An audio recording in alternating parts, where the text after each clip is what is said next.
Is progressivism.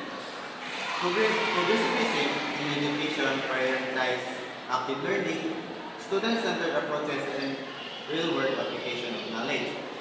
For example, kids make a sun and planets out of Play-Doh to learn about the solar system.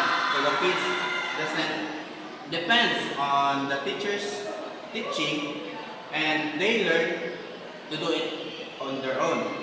So,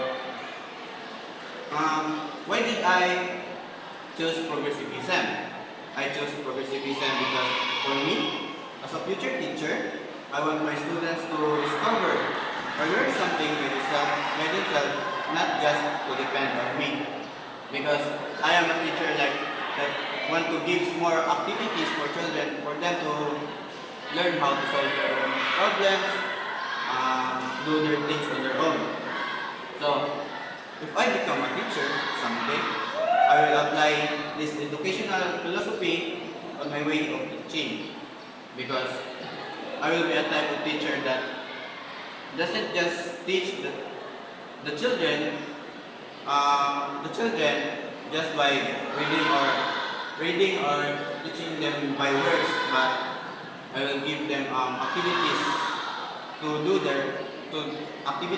this on their own. And that's why I chose progressivism. That's all.